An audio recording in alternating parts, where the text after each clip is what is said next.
ప్రైజ్లాడండి అందరికీ. మనము నిన్నటి వరకు ఏమి విని ఉన్నాము? ఆదికాండము 31వ అధ్యాయము విని ఉన్నాము కదా. ఈ దినమున ఆదికాండము 32వ అధ్యాయము చూద్దాము. ఈ అధ్యాయంలో ఏంటంటే 31వ అధ్యాయం వరకు చూస్తే యాకోబు గారు తన భార్యలను తీసుకుని వచ్చేస్తారు లాబాను గారి దగ్గర నుండి కదా. అయితే ఇప్పుడు యాకోబు గారు తన త్రోవను వెళుతూ ఉంటే దేవదూతలు వారు వచ్చి ఆయన్ని ఎదుర్కొంటారనమాట. ఎదుర్కొంటే అప్పుడు ఇది దేవదూతల సేన అని చెప్పి ఆ చోటికి మహానయీము అని పేరు పెడతారు యాకోబు గారు. దానికి అర్థం ఏంటంటే 2 సేనలు అని అర్థము. అయితే ఇలా పేరు పెట్టిన తర్వాత యాకోబు గారు ఎదోము దేశమున అనగా షేయూరు దేశమున ఎవరున్నారు? తన అన్న అయినటువంటి ఏసావు గారు ఉన్నారు.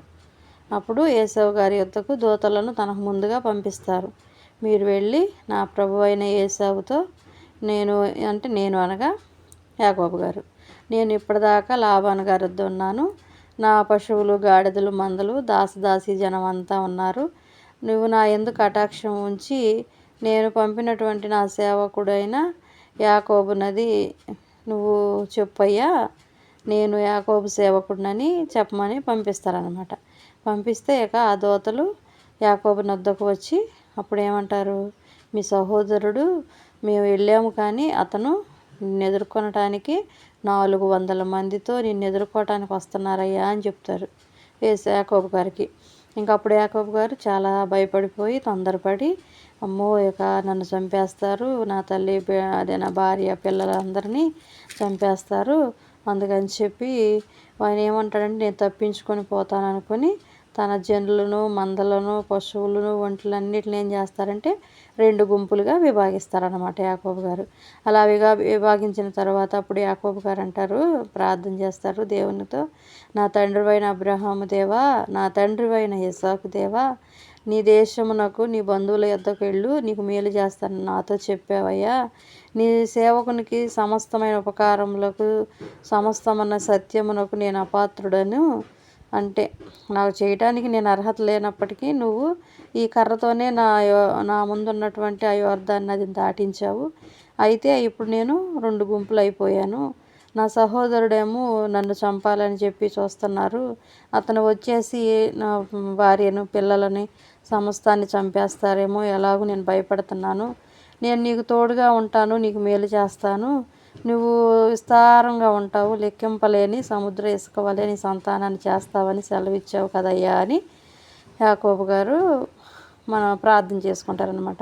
అప్పుడు అక్కడ రాత్రి గడిపిన తర్వాత తాను సంపాదించిన దాంట్లో అన్నయ్యని ఏసావు కొరకు కానుకగా పంపిస్తారనమాట.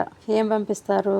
200 మేకలను, 20 మేకపోతులను, 200 గొర్రెలను, 20 పొట్టేళ్లను, 30 పాడి ఒంటెలను, వాటి పిల్లలను, 40 ఆవులను, 10 ఆబోతులను, 20 ఆడుగాడిదలను, 10 గాడిద పిల్లలను తీసుకొని మందమంతను వేరు చేసి తన దాసుల చేత పంపిస్తారన్నమాట.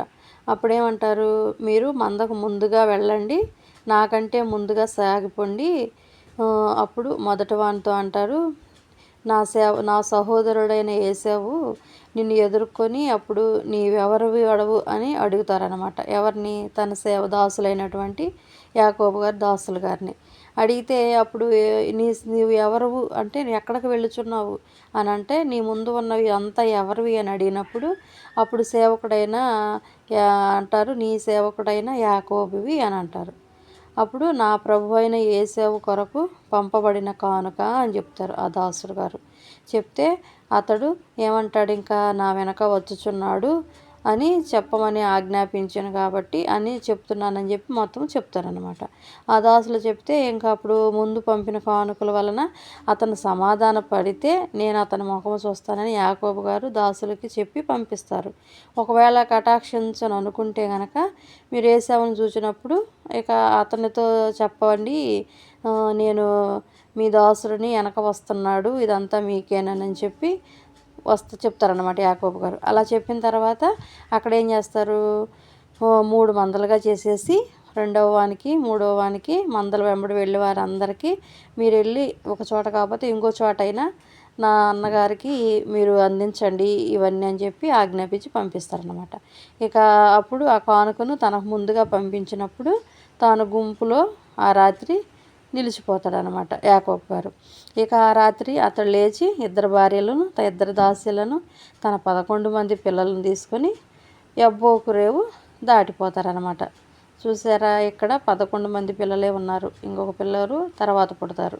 12 గోత్రాలు కదా మనం అనుకున్నది, ఆ రీతిగా అనమాట. ఇప్పుడు ఇక యాకోబు గారు వారిని తీసుకొని ఆ ఏరు దాటించి తనకు కలిగినదంతా పంపివేస్తారనమాట. కానీ అప్పుడు ఏం చేస్తారు, యాకోబు గారు ఒక్కళ్ళే మిగిలిపోతారు. ఇక మిగిలిపోతే ఒక నరుడు తెల్లవారు వరకు అతనితో పెనుగులాడుతూ ఉంటాడనమాట. తాను అతన్ని గెలవకుండా చూసి, ఇప్పుడు ఇద్దరు వ్యక్తులుగా ఉండి మాట్లాడుకుంటూ ఉంటే గెలవకపోతే ఏమంటారు, వదలకపోతే నన్ను వదులు అని అంటారు, నేను వెళ్ళాలి అని. అలాగే యాకోబు గారు ఆ నరునితో పంపించకుండా ఉంటే ఆ నరుడు ఏం చేస్తారంటే తొడగూటి మీద చేయి పెట్టి ఇలా అనగానే తొడగూటి కొంచెం ఊడి వసిలిద్ది అనమాట, అంటే కొంచెం దెబ్బలాగా తగిలిద్ది అనమాట. అప్పుడు ఇక నేను తెల్లవారిపోతుంది అయ్యా నన్ను పోనిమ్మని నరుడు అనగా ఆయన ఏమంటారు యాకోబు గారు, నీవు నన్ను ఆశీర్వదించితేనే నేను నిన్ను పోనిస్తానని చెప్తారు. ఆయన అంటారు ఇంకా అందుకని నీ పేరు ఏందయ్యా అని అడుగుతారు. అప్పుడు అడిగితే నా పేరు యాకోబు అని చెప్తారనమాట. అప్పుడు ఆయన అంటారు, నీవు దేవునితోనూ మనుషులతోనూ పోరాడి గెలిచితివి కనుక ఇక మీదట నీ పేరు ఇశ్రాయేలే కానీ యాకోబు అనబడదని చెప్పారనమాట. చూసారా, మన జీవితంలో కూడా పేరు మార్చారు అంటే ఆశీర్వాదానికి గుర్తు అని మనము అర్థం చేసుకోవచ్చండి. ఇక్కడ కూడా యాకోబు గారు అనే పేరు తీసివేసి ఇశ్రాయేలు అనే పేరు పెట్టారనమాట. ఇశ్రాయేలు అనగా ఏంటంటే దేవునితో పోరాడువాడు, ఆయన పోరాడి గెలిచాడు కాబట్టి ఇశ్రాయేల్ అని పేరు పెట్టబడటం జరిగిందనమాట. అప్పుడు యాకోబు గారు అంటారు, నీ పేరు దయచేసి నాకు తెలిపయ్యా అంటే, నువ్వు నన్ను ఎందు నిమిత్తం నా పేరు అడిగితువు అని చెప్పి అక్కడ అతన్ని ఆశీర్వదించి వెళ్ళిపోతారనమాట. అప్పుడు యాకోబు గారు అనుకుంటారు, నేను ముఖాముఖిగా దేవుని చూచి తిని ఆయనను నా ప్రాణం దక్కిందని ఆ స్థలానికి ఏం పేరు పెడతారు, పెనూయేలు అనే పేరు పెడతారనమాట యాకోబు గారు. పెనూయేలు అనగా ఏంటంటే దేవుని ముఖము అని అర్థం అన్నమాట. ఇంకా అప్పుడు పెనూయేలు నుండి సాగిపోయినప్పుడు తెల్లారిపోయింది. అప్పుడు ఏం చేస్తారు యాకోబు గారు, తొడగ దెబ్బ తగిలింది కదా, అప్పుడు తొడకుంటుచూ నడుస్తారనమాట. అందుచేత ఆయన యాకోబు తొడగుటి మీద తుంటి నరం కొట్టినందున నేటి వరకు ఇశ్రాయేలీయులు తొడగూటి మీదనున్న తుంటి నరము తినరు. చూసారండి, ఇశ్రాయేల్ జనాంగము ఎంత నిష్టగా ఉన్నారో.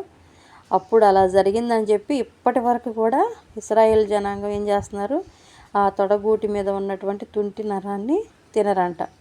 చూసారా, అలాగే మనము కూడా ఆత్మీయ జీవితంలో స్ట్రాంగ్గా నిలబడాలి. కాబట్టి మనము కూడా పెనుగులాడితే మనల్ని కూడా దేవుడు దీవిస్తాడు, ఆశీర్వదిస్తాడు అనమాట. యాకోబు గారు ఎంత పట్టుదల కలిగి దీవిస్తేనే నేను విడిచిపెడతానని చెప్పి ఆయన్నే పట్టుకొని పోరాడి గెలిచాడు. అదే రీతిగా మనము కూడా మన జీవితంలో ఆశీర్వాదములు పొందాలంటే మనము కూడా గట్టిగా దేవుణ్ణి పట్టుకొని పోరాడే జీవితం మనము జీవించాలి. కాబట్టి అలాంటి కృప దేవుడు మనందరికీ దయచేయును గాక. ఆమేన్.